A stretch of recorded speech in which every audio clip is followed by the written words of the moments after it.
وإلى روحه وسلم محمد أمر الذكرى بنكاجه وبالعارف الحمد اللهم في له وارحمه وعافيه واعف عنه ونبي القبر رجل القبر ورد من رياض الجنان. الفاتحة.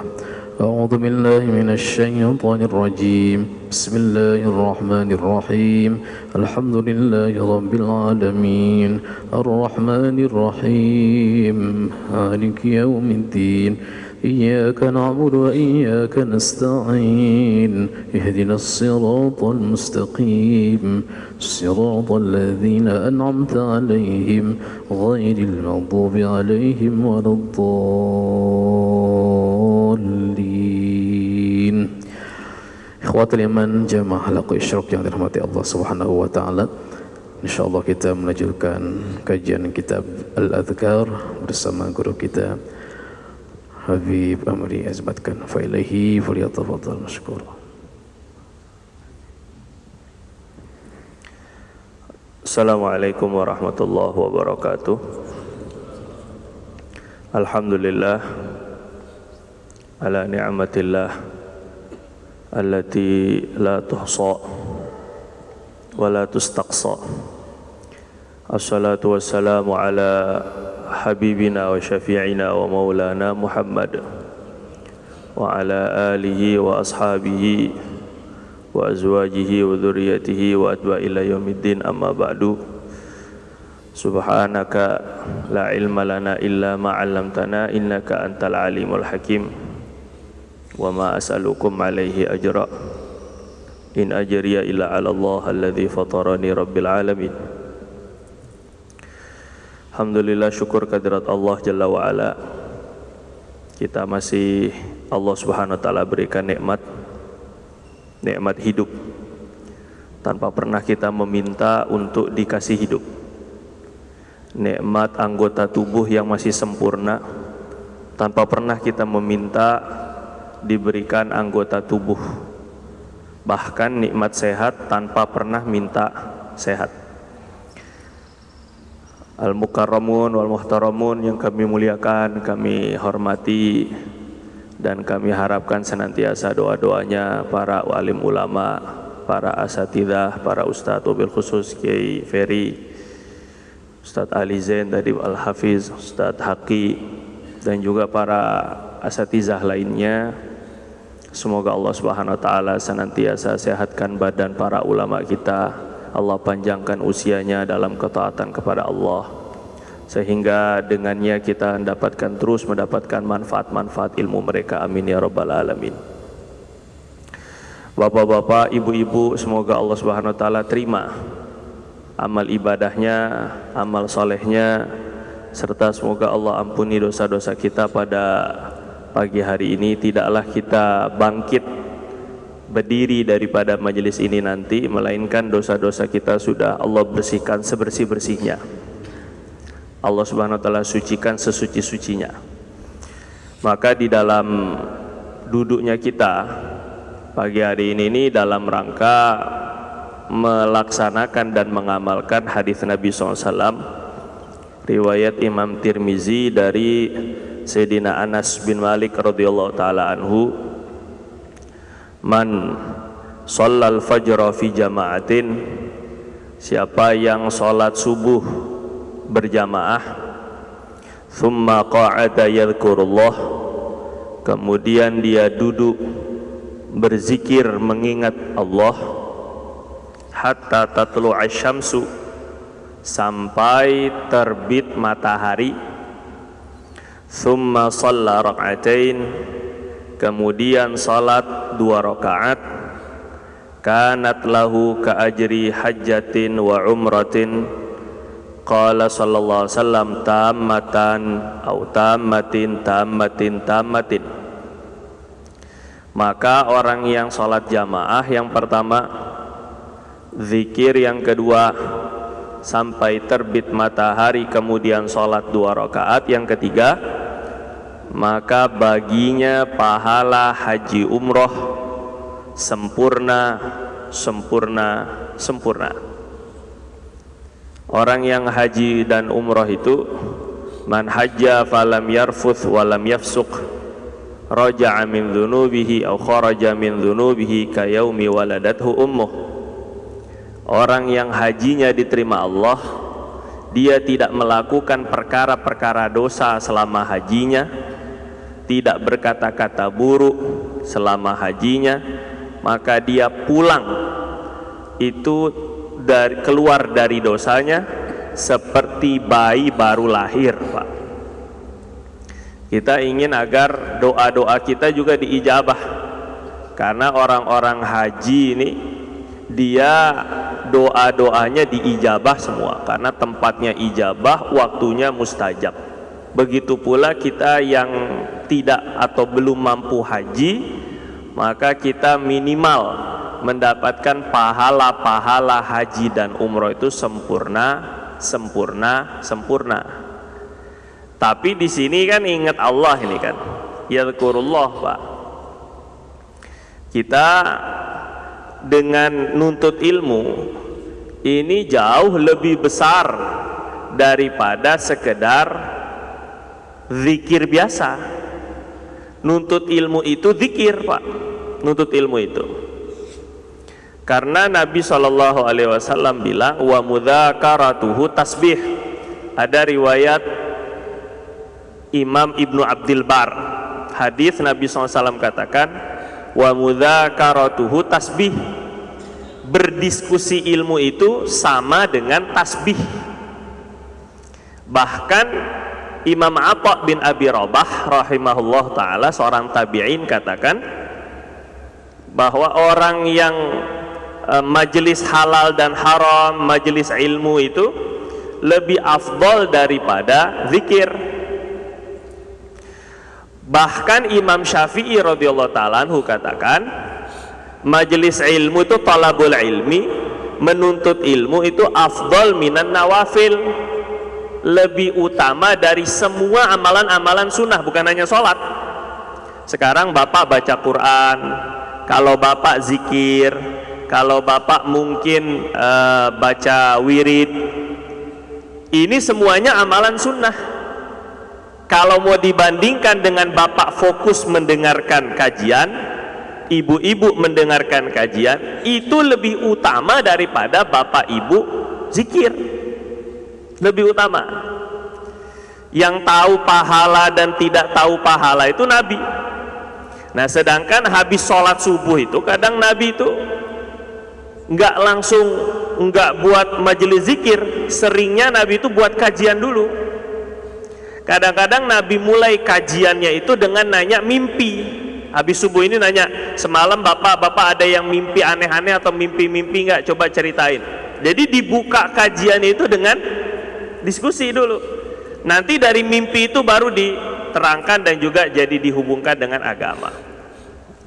Nah, maka kita tidak ragu dan tidak ada sedikit pun keraguan bahwa majelis kita insya Allah ini lebih daripada zikir, Pak.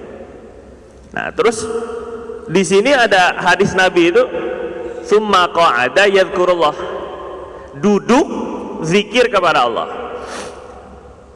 Ulama ini seperti Imam Al-Mula Al-Qari dalam kitabnya Mirqatul Mafatih itu bilangnya, kalaupun ada misalnya orang-orang yang setelah sholat jamaah terus pulang ke rumah, enggak duduk di masjid, kemudian di rumah dia lanjutkan zikir sampai terbit matahari, terus dia sholat, maka juga mendapatkan pahala yang sama, cuma berbeda tingkatannya.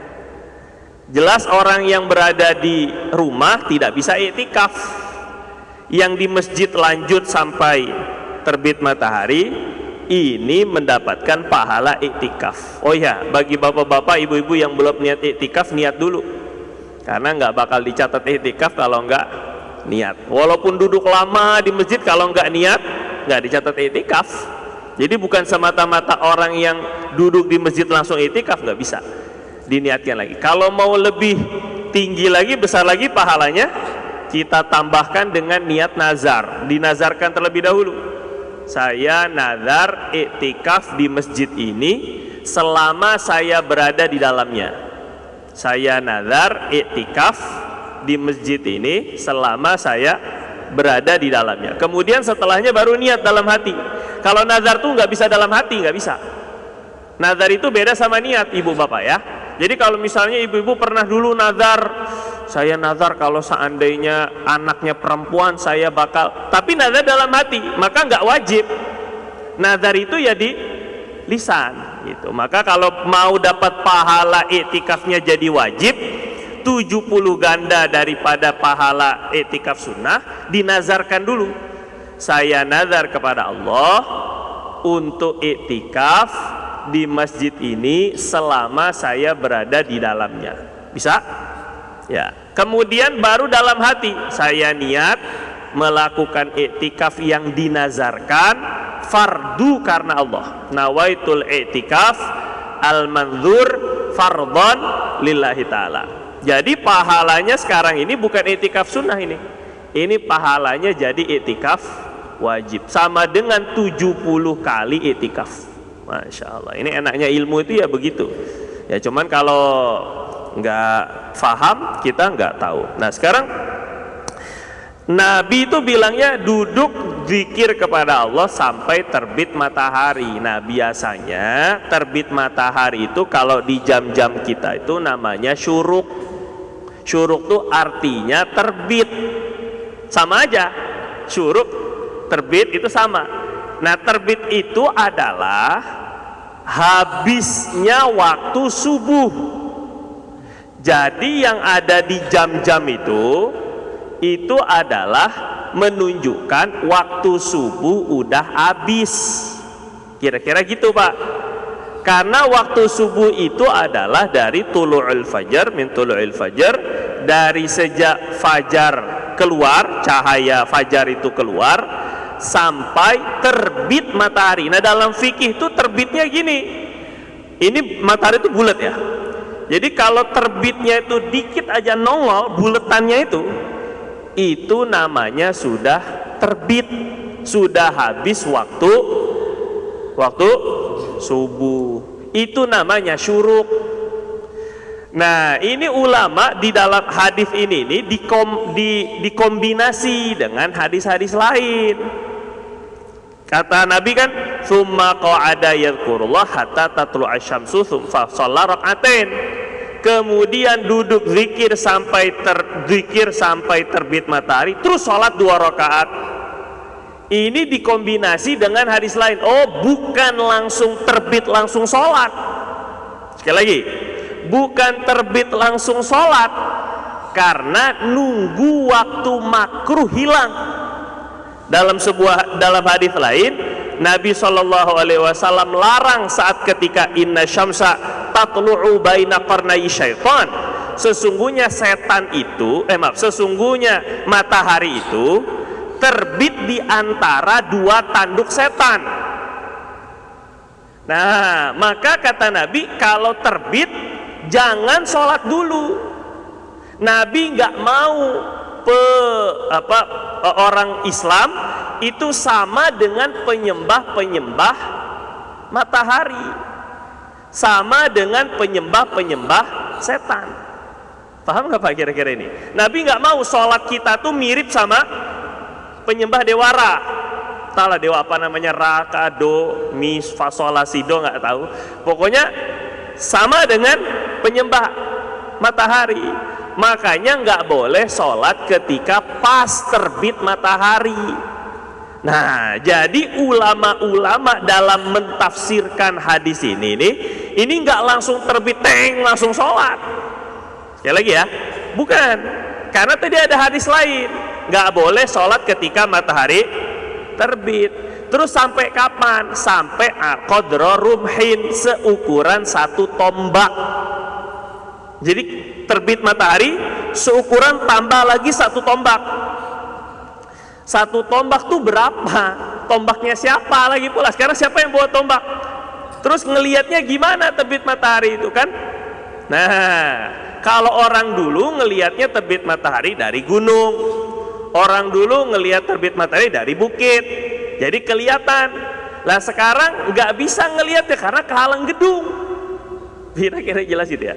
Terus tombaknya itu yang bagaimana?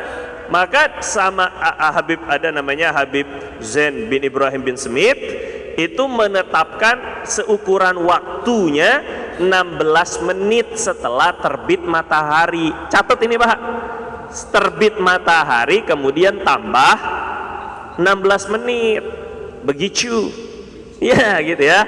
Terus yang kedua ini, jadi jangan salah paham, ini kan salafi, jadi salah fikir ini kan.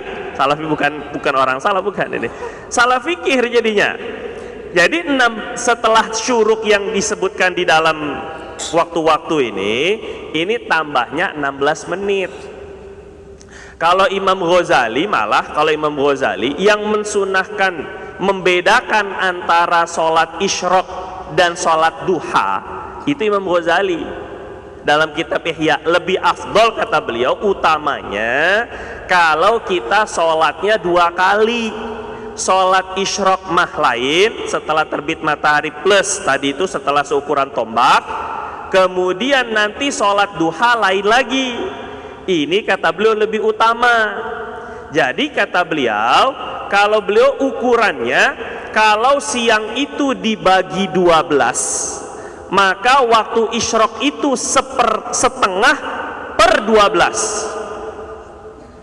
Kalau waktu pagi itu dibagi 12, maka waktu isyraq itu setengah per 12. Sekarang waktu pagi itu dianggapnya dari subuh Pak, yang namanya nahar itu siang bahasa Arabnya, itu dari subuh sampai maghrib. Sekarang subuh itu jam 4, maghrib jam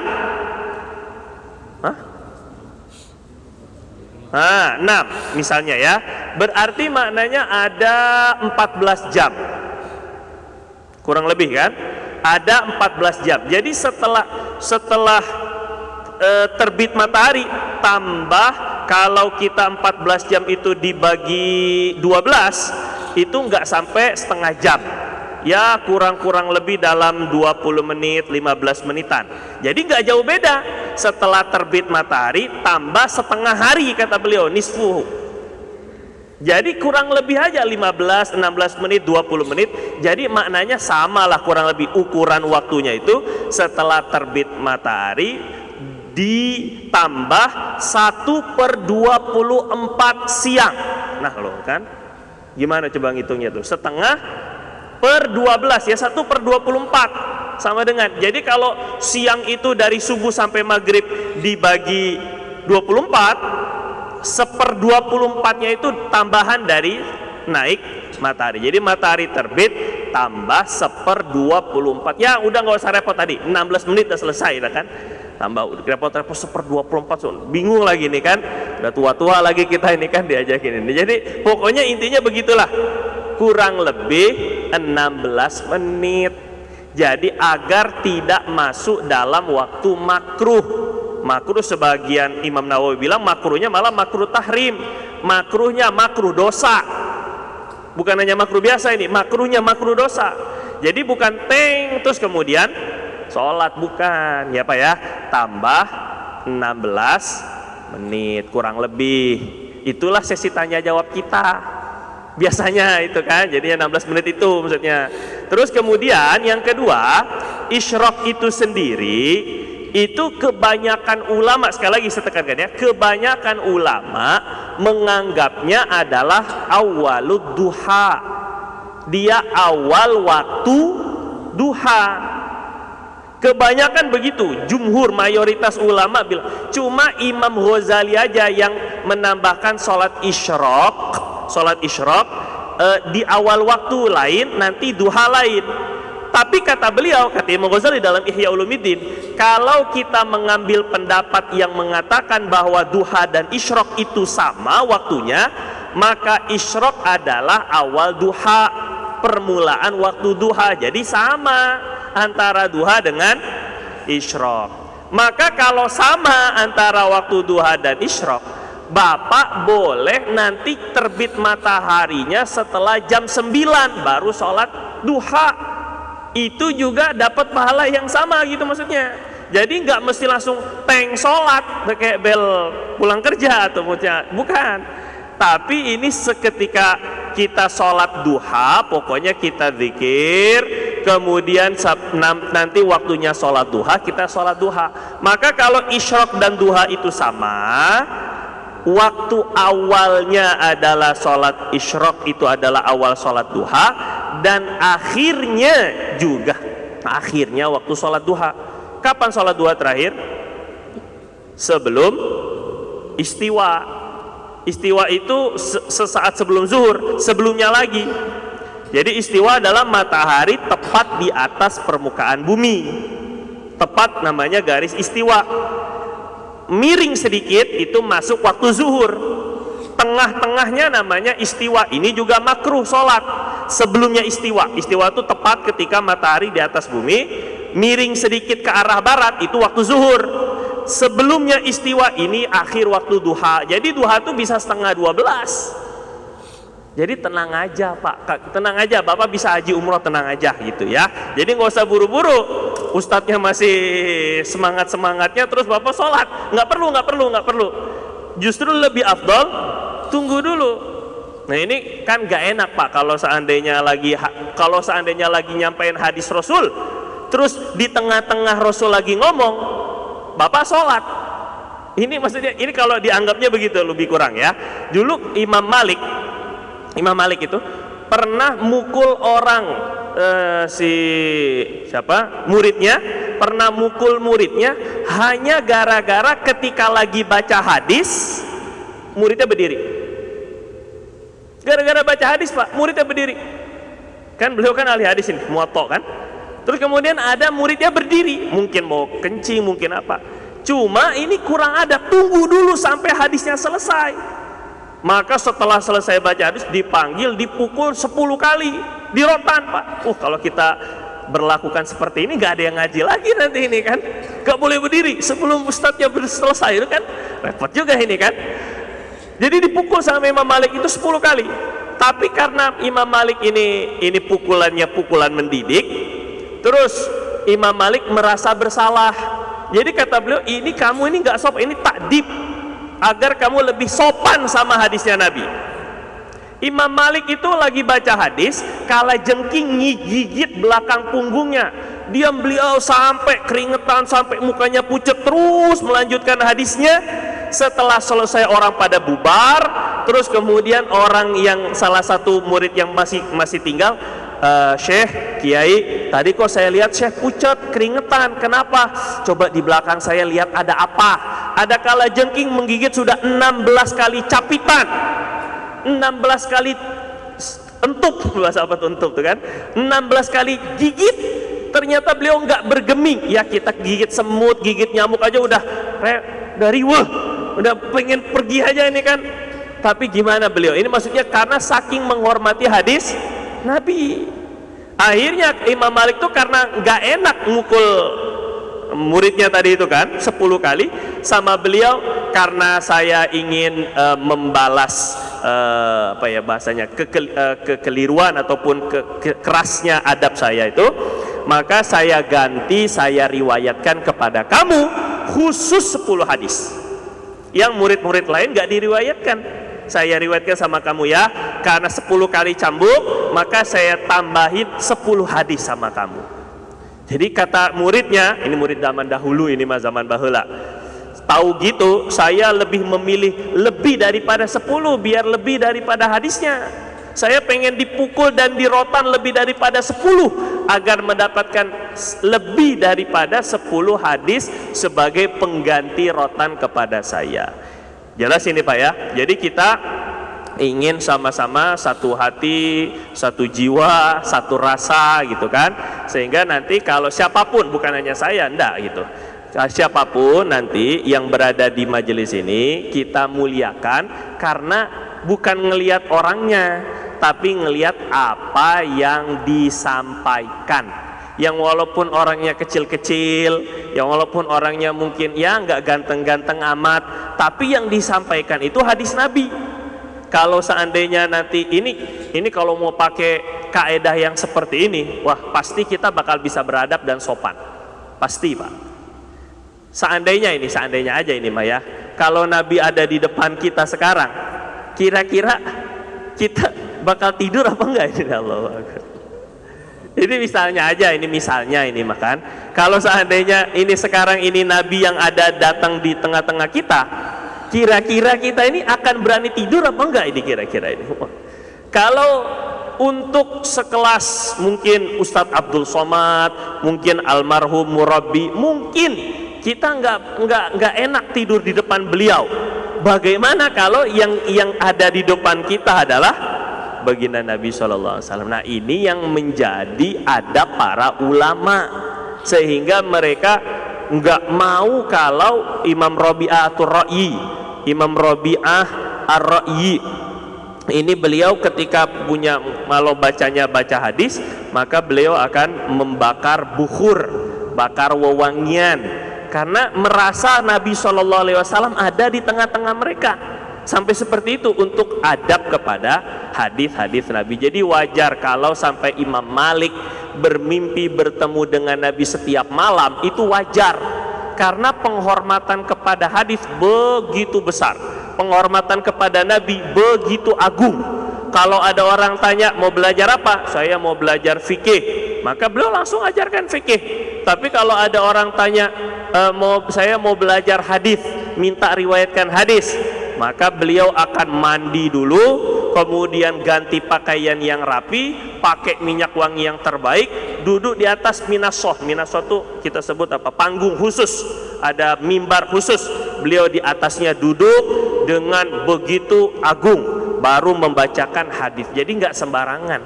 Nah, jadi kita ingin sedikit banyak lah. Kalau nggak seperti itu pun, paling tidak kita sedikit banyak mengikut-ngikut adab-adab hadis Nabi SAW. Begitu ya Pak ya.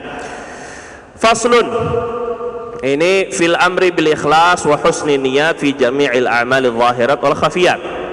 Fasal mengenai perintah untuk ikhlas dan memperbaiki niat-niat pada semua amal zahir, amal yang kelihatan maupun amal yang tersembunyi. Semuanya tetap diperbaiki niatnya. Imam Nawawi memulakannya dengan targhib ataupun motivasi untuk kita ikhlas. Ikhlas itu wajib. Bukan hanya sholat, puasa, zikir, zakat, haji yang wajib, tapi ikhlas itu juga wajib. Sebagaimana amalan-amalan zahir itu wajib, amalan-amalan hati itu juga wajib. Tawakal itu wajib, sabar itu wajib. Jelas ya Pak Ibu ya. Maka Allah Subhanahu wa taala berfirman, "Wa ma umiru illa liya'budullaha mukhlishina lahuddin hunafa." Dan mereka para nabi-nabi itu dan orang-orang yang mengikuti para nabi tidaklah diperintahkan kecuali untuk beribadah kepada Allah dengan mengikhlaskan, memurnikan agama mereka hanya untuk Allah, hunafa, dalam keadaan lurus, dalam keadaan niatnya lurus, caranya juga benar. Mereka para nabi diperintahkan untuk beribadah kepada Allah secara ikhlas. Ikhlas itu artinya murni. Kita akan masuk kepada bab hakikat ikhlas pada fasal berikutnya. Sekarang ini tentang bagaimana pentingnya ikhlas. Allah sampai memerintahkan kepada para nabi untuk ikhlas. Jangan sampai enggak ikhlas. Wala taniya fi dzikri. Kamu datang ke Fir'aun, datang ini Musa maksudnya, datang ke Fir'aun, Musa, Harun itu dengan cara yang baik. Bicaranya faqula lahu qawlan layyina, bicaranya yang baik. Terus kemudian Allah pesan wala taniya fi dzikri, jangan lepas zikir. Jangan lepas untuk mengingat aku. Artinya dalam dakwahnya, dalam penyampaiannya, walaupun datangnya kepada Fir'aun, niatnya karena Allah. Zikir mengingat Allah, mengingat balasan Allah. Bukan untuk kekuasaan, biar datang ke pejabat itu biar ya sedikit dapat amplop ataupun namanya datang ke pejabat. Ini datang kepada Fir'aun bukan untuk dapat nyohor ataupun kemasyhuran atau popularitas. Ndak, wa ma umiru umiru illa liya'budu mukhlisin. Qul liya'budullah mukhlishina lahuddin. Itu yang pertama. Jadi Allah Subhanahu wa taala memerintahkan para nabi dan rasul untuk ikhlas. Yang kedua, wa qala ta'ala la yanalallaha luhumuha wala dima'uha walakin yanaluhu taqwa minkum. Surat Haji, surat Al-Hajj. Ibnu Abbas radhiyallahu ta'ala anhuma memaknai walakin yanaluhu niyat. Kata Allah, darah dan daging hewan sembelihan, darah dan daging hewan sembelihan itu tidak akan sampai kepada Allah, tidak akan diterima oleh Allah. Beda sekali kurban di dalam agama kita dengan korban dengan orang-orang non-muslim. Mereka yang berkorban, mengorbankan sesuatu untuk Tuhan-Tuhan mereka, memang dikasih makannya buat Tuhan. Kalau korban mereka sembelih ayam, mereka sembelih kambing, mereka sembelih sapi, mereka kasih sesajen, itu buat siapa? Ujungnya buat Tuhan mereka, walaupun ujungnya nggak ada yang makan, dikasih ke patungnya, dikasih ke berhalanya, dikasihnya buat Tuhan mereka. Tapi kalau orang Islam, ketika dia korban, dia potong, dia sembelih, dikasihnya buat siapa, Pak? Buat siapa? Buat yang nyembelih sendiri, malah dia sendiri malah yang ambil malah kan? Bukan hanya buat fakir miskin, bahkan sunnahnya dia makan juga. Kadang-kadang ada yang koret banget, ada yang pelit banget. Dia minta bagian dia lebih banyak, bagian fakir miskin sedikit aja lah. Yang penting ada yang dikasih. Justru malah dia nyembelih buat dirinya sendiri. Seperti orang tasyakuran ataupun juga akikah, nyembelih ini, nyembelih itu, ujung-ujungnya dimakan sendiri. Buat maulidan, ini buat maulid. Iya, tapi makannya dia paling banyak, sama aja juga sama. Ujung-ujungnya kan buat dia. Lah terus yang sampai kepada Allah tuh apanya? Jelas ya kira-kira Pak? Kalau sembelihan lain, sembelihan Tuhan-Tuhan lain, itu sembelihannya untuk Tuhannya. Walaupun ujungnya dicolong sama penjaganya mungkin, jangan-jangan juga. Tapi kalau kita, kalau orang Islam, nyembelih tetap, nyembelih iya, kurban tapi nggak sampai kepada Tuhan kita. Kita nggak ngasih makan Allah. Jadi kalau seandainya disembelih itu tujuannya untuk kita juga, untuk manusia juga, untuk orang-orang miskin juga, yang sampai kepada Allah apa? Walakiyana luhut taqwa minkum. Yang sampai kepada Allah adalah takwanya. Yang diterima sama Allah adalah apa? Takwanya, taatnya itu. Pokoknya suruh nyembelih, sembelih. Pokoknya suruh korban, fasholli li rabbika wanhar, suruh sembelih. Taatnya itu yang sampai kepada Allah. Takwanya itu yang sampai kepada Allah. Dagingnya nggak ada sama sekali sampai kepada Allah, dan Allah nggak butuh sama itu semua.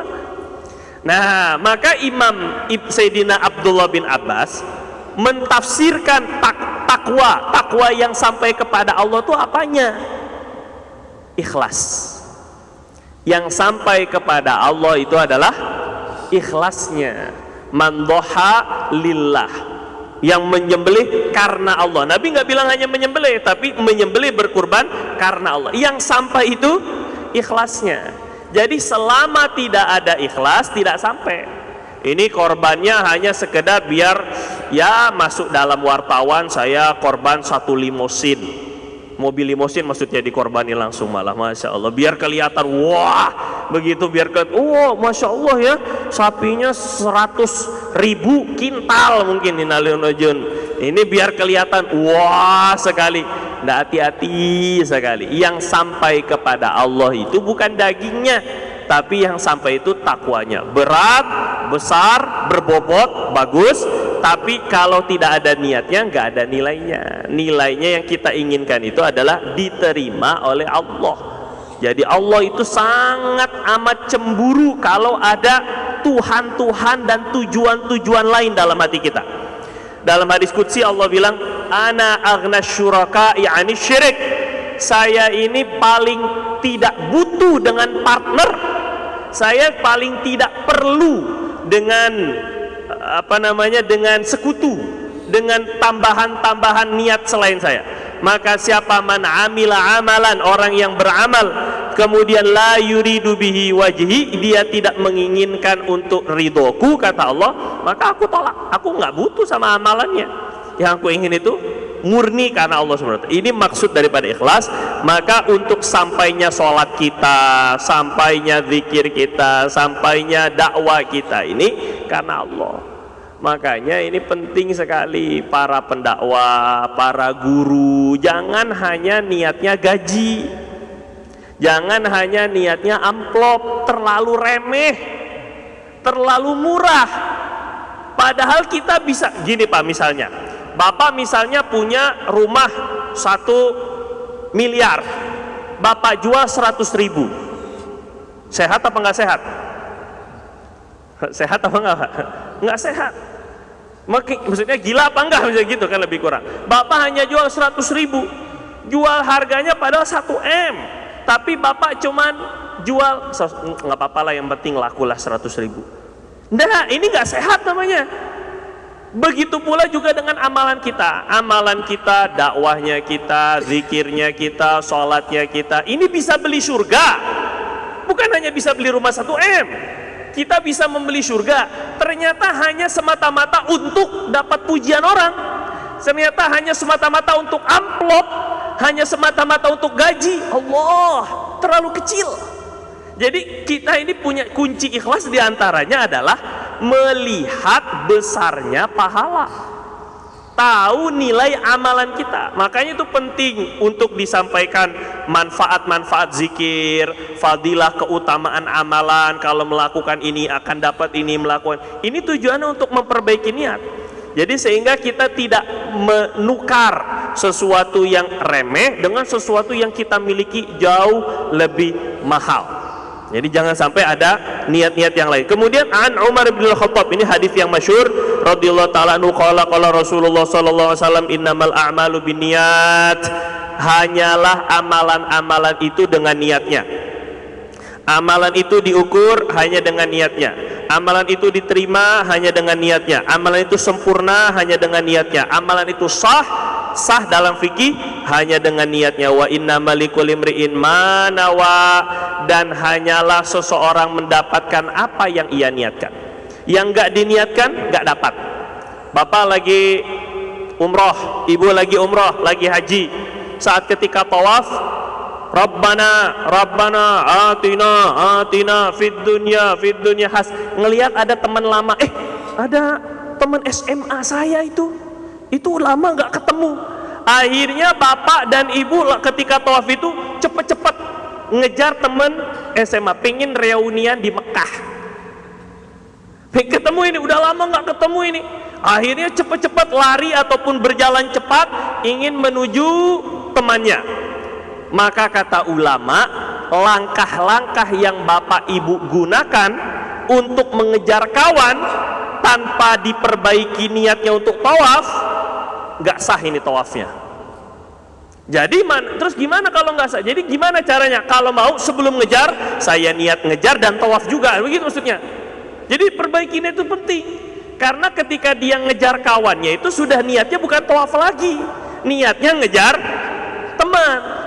Jadi langkah-langkah, kalau seandainya ada 20 langkah untuk ngejar temannya, maka 20 langkah ini nggak terhitung. Sedangkan tawaf itu harus full 7 kali putaran. Terus kalau nggak terhitung bagaimana? Ya imma dia balik lagi ke tempat awal dia tadi sebelum ngejar, tapi itu hampir susah karena ngelawan arus, atau dia putar, berarti satu putaran itu nggak kehitung. Jadi jatuhnya nanti 8 kali putaran, bukan 7. Kira-kira jangan apa? Ini saking pentingnya niat, karena wa innamal likulli imri'in ma nawa. Bapak beli mobil.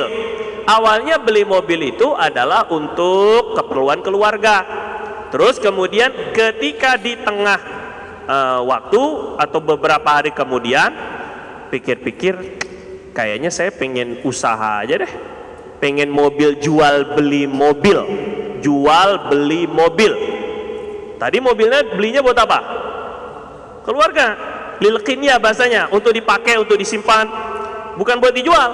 Cuman kayak pikir-pikir ini mobil bagus juga nih saya jual belikan.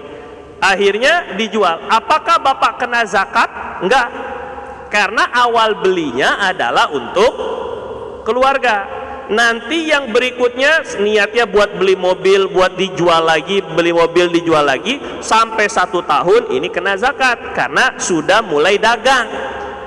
Kalau hanya niatnya itu semata-mata beli, nanti kalau ada perlu butuh uang, ya terpaksa dijual, ya kita jual, itu nggak kena zakat karena niatnya bukan untuk dagang, jual beli. Kira-kira jelas ya Pak ya? Nah, maka kata Nabi, wa innamal likulli imri'in ma nawa, hanya yang diniatkan itu yang dapat, yang nggak diniatkan nggak dapat. Nah, karena ini hanya, kan hanya ya, karena ini hanya yang diniatkan yang dapat, maka kita di dalam sholat niatnya itu harus benar. Ada usolli, saya niat sholat.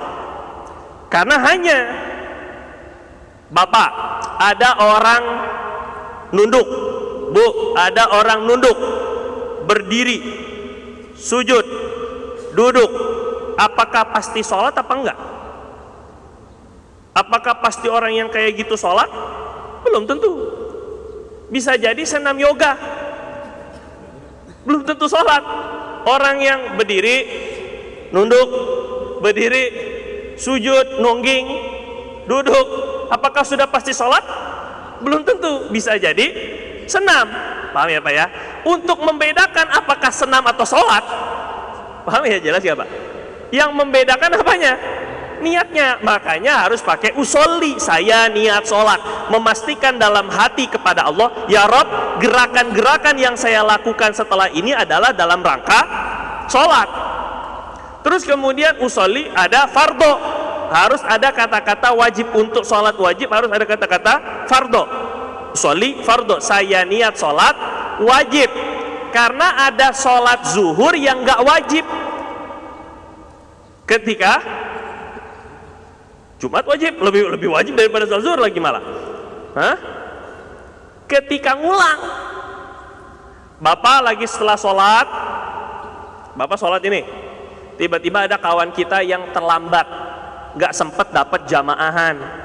Sunnahnya kita ngulang, nemenin dia jamaah jadi makmum. Ini sunnah, dan boleh habis subuh juga nggak masalah. Ini mah sholat nemenin dia sholat. Sholatnya sholat apa? Sholat subuh. Tapi wajib apa enggak? Enggak, karena Bapak udah sholat. Jelas nggak Pak kira-kira ini? Namanya sholat i'adah. Atau Bapak biasanya ada yang pengen berjamaah di rumah juga, biar orang rumah bisa berjamaah. Jadi setelah jamaah di masjid, pulang ke rumah, sholat lagi untuk mengimami orang rumah. Ini sholatnya sholat apa? Sholat subuh lagi. Tapi wajib apa sunnah? Nah, yang membedakan wajib dan sunnah apanya? Fardo, wajibnya. Maka karena tadi Nabi bilang hanya yang dapat itu hanya yang diniatkan, maka wajib ditambahin fardo. Usolli fardo, saya sholat ini, niat sholat ini adalah wajib. Sholat saya niat sholat wajib. Kemudian jenis sholatnya, zuhur kah, asar, subuh. Yang membedakan qobliyah subuh dengan subuh apanya? Apanya? Yang membedakan gerakannya sama, kunutnya belum tentu orang kunutan. Yang membedakan sholat qobliyah subuh dengan subuh adalah niatnya. Makanya harus ditentukan. Usolli sunnatal fajri, saya niat sholat fajar atau qobliyah subuh, saya niat sholat fardu subuh. Karena membedakan antara subuh dengan bukan subuh niatnya.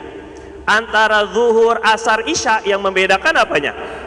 Niatnya. Maka harus ada 3 poin ini. Ada niat usollinya, fardonya, dengan jenis sholatnya. Ini harus ada. Jadi biar nggak ketukar. Ini pentingnya. Innamal likulli imri'in ma nawa. Terus dari hadis ini, bahwa kata Nabi juga apapun yang kita niatkan itu dapat di sisi Allah. Tenang aja Bapak, kalau niatnya karena Allah pasti sempurna. Maka nalillahi yatim. Kalau ini adzikra diniatkan karena Allah, pasti Allah jaga. Wa inna lahu lahafizun. Kalau niatnya karena Allah pasti Allah jaga. Kata Imam Malik, maka nalillah yatim. Sesuatu yang diniatkan karena Allah pasti sempurna, pasti beres, pasti terjaga. Wa maka nali ghairihi yanhadim. Tapi kalau udah niatnya berubah bukan karena Allah, yang lain yanhadim, pasti hancur sendirinya. Dulu ada raja namanya Tuba, raja Yaman. Ada raja Tuba itu mendengar kisah Rasulullah SAW jauh 100 tahun katanya sebelum Nabi SAW lahir, bahwa akan ada Nabi akhir zaman, mauliduhu bi Makkah wa hijratuhu bil Madinah wa sultanuhu bisyam. Itu dalam berjanjikan, tertulis di dalam kitab-kitab suci itu bahwa Nabi dilahirkan di Mekah, hijrahnya di Madinah, dan nanti kekuasaannya sampai negeri Syam. Terus akhirnya karena mendengar bahwa Nabi akhir zaman itu akan hijrah di Madinah, akan pindah ke Madinah. Madinah itu maksudnya Yathrib zaman dahulu. Maka Raja Tuba ini nyari Yathrib, mana kota yang namanya Yathrib, dan beliau bikin rumah khusus. Nanti saya niatkan ini rumah untuk Nabi akhir zaman. Ini namanya Tuba. Akhirnya setelah dibangun, Raja Tuba pun nunggu. Mana nabinya? Nggak muncul Nabi akhir zaman. Sampai meninggal dunia belum sempat ketemu Nabi. Tapi akhirnya ketika Nabi baru datang ke Madinah, Nabi naik untanya, terus kemudian orang-orang pada ingin sekali Rasul singgahnya, tinggalnya, nginepnya di rumah saya aja. Siapa yang gak pengen nginepin sama Nabi?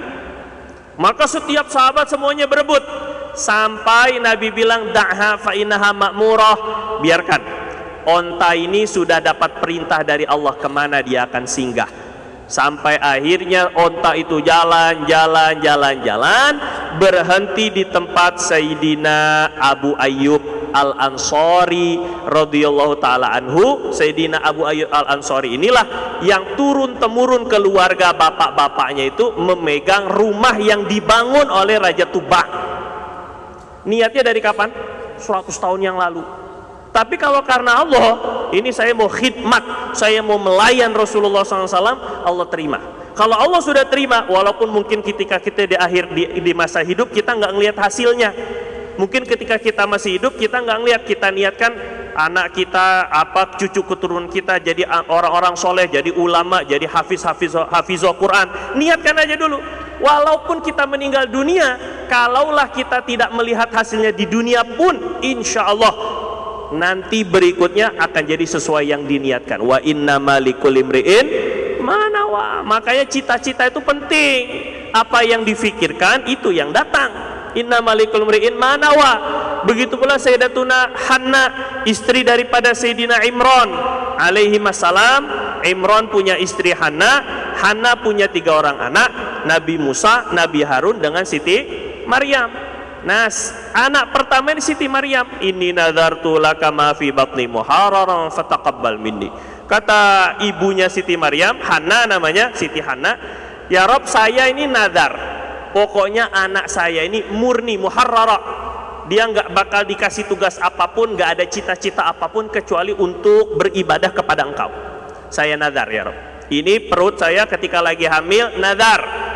Perempuan-perempuan, akhwat, muslimat yang sedang hamil, nadarkan ataupun niatkan anaknya mau jadi apa, jadi pejuang agama, begitu yang diniatkan. Jadi ketika diniatkan, saya pokoknya ini niat untuk hanya semata-mata untuk Engkau ya Allah, tolong terima, fataqabbal minni, terima ya Allah. Tapi ternyata yang lahir perempuan, falamma wada'atha untha, ketika lahirnya perempuan agak kecewa ini Hana, ya Allah, ini wada'tuha untha, ya Rabb, saya kok melahirkannya perempuan.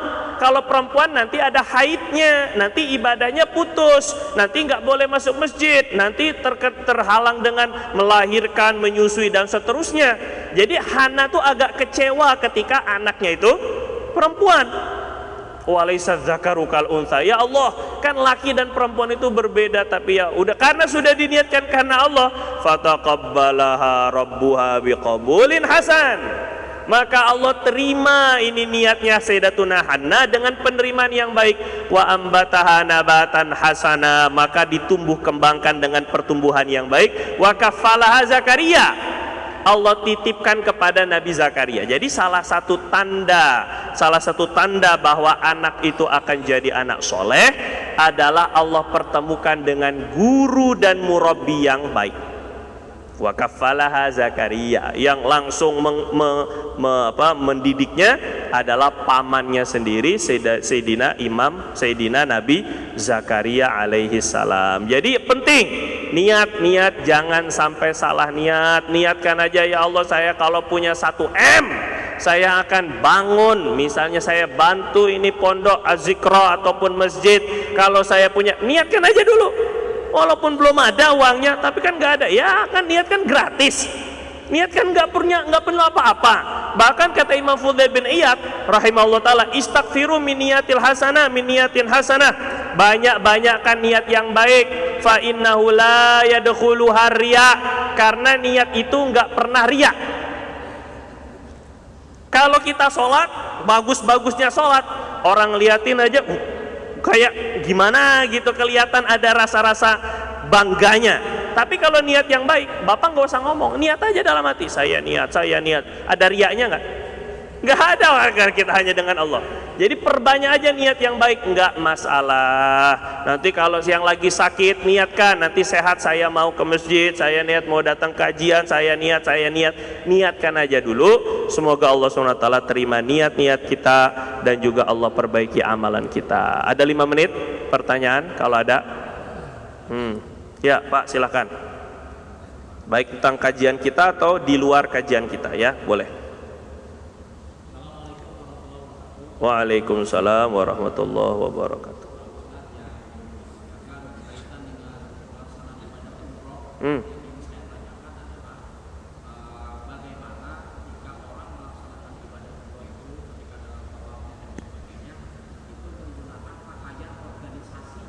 Pakaian organisasi. Oh iya. Yang saya menganggapnya mungkin tidak wajib pada umumnya. Misalkan yang saya dalam organisasinya gitu, tetapi kalau saya perhatikan itu cukup apa istilahnya, membuat sedikit mengganggu konsentrasi pemikiran gitu maksudnya. Bagaimana seperti itu Pak Ustadz? Terima kasih. Assalamualaikum warahmatullahi wabarakatuh. Waalaikumsalam warahmatullahi wabarakatuh. Maksudnya pakaian organisasi ini Pak, ada label gitu? Nggak pakai ini dong, nggak pakai kain ihram.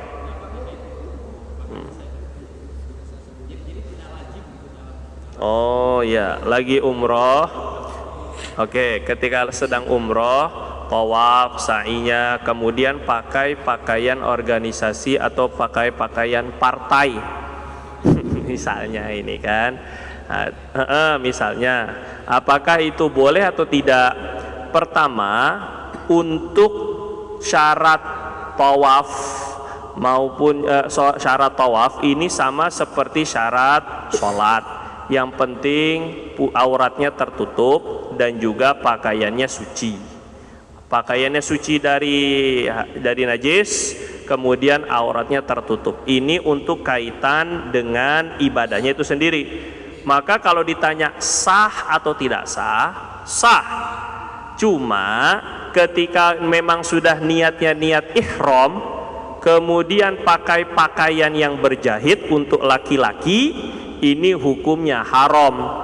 Jadi ibadahnya sah, artinya tidak wajib diulang kalau itu wajib, tapi melakukan perkara yang diharamkan oleh Allah dan Rasulnya, yaitu pakai pakaian berjahit, ya dapat dosa. Nah, apakah nanti pahalanya mengimbangi dengan dosanya? Nah, itu terserah Allah Subhanahu wa taala, itu masalahnya. Atau impas aja udah syukur. Kalau impas maksudnya antara pahala sama dosa tuh sama, akhirnya jadi ngapus dosanya minimal, itu udah syukur. Tapi kalau sampai naudzubillah min dzalik, kalau sampai lebih daripada dosanya, bukannya dapat pahala malah boncos tuh maksudnya kalau bahasa sekarang ini kan. Bisnis itu udahnya nggak untung malah buntung lagi. Nah, terus kemudian adapun kalau sekedar seperti yang dipakai sebagian jamaah haji kita atau jamaah umroh kita, pakai syal misalnya yang ada lambang ataupun ada gambar turnya, gambar travelnya misalnya, itu nggak masalah karena untuk menandai biar nggak hilang, apalagi nenek-nenek Apalagi engkong aki-aki, dia masuk pintu lah, semua pintu masjid sama jadinya, akhirnya dia bingung aja, hilang akhirnya. Nah ini biar nggak hilang akhirnya ditandain itu ya. Nah, itu nggak masalah, tapi tidak boleh untuk laki-lakinya, tidak boleh dia berjahit atau mengikat. Itu termasuk juga, atau dilem-lem juga tidak boleh juga. Nah, jadi kalau untuk perempuan berjahit nggak masalah, tapi kalau laki-laki nggak boleh pakai pakaian berjahit atau pakai pakaian yang mengikat. Nah, jadi kalau niatnya malah sekedar untuk pamer, wah itu jelas, itu pamer bahwa kami ini organisasi ini atau partai ini kami melaksanakan umroh bersama loh. Maksudnya ini biar kelihatan ini coblos kami, innalillahi wa inna ilaihi raji'un, menggunakan amal akhirat untuk dunia, itu innalillahi. Ya, ada lain Pak? Kanan dulu ya. Bapak mah udah sering kan? Ya. Assalamualaikum. Waalaikumsalam warahmatullahi wabarakatuh. Itu ada mic-nya katanya. Oh, nggak apa-apa. Ya, nggak apa-apa. Seandainya kita lupa akan nazar kita, ada nggak pengganti nazar? Nazarnya?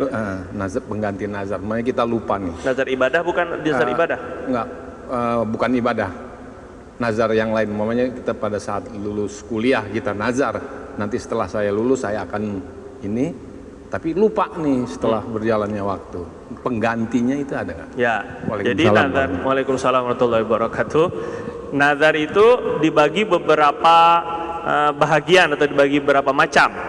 Nah, nazar ada nazar tabarru' namanya, atau nazar ibadah. Yang seperti ini kalau kita nazarkan maka wajib dilaksanakan. Saya nazar ketika mampu tentunya Pak.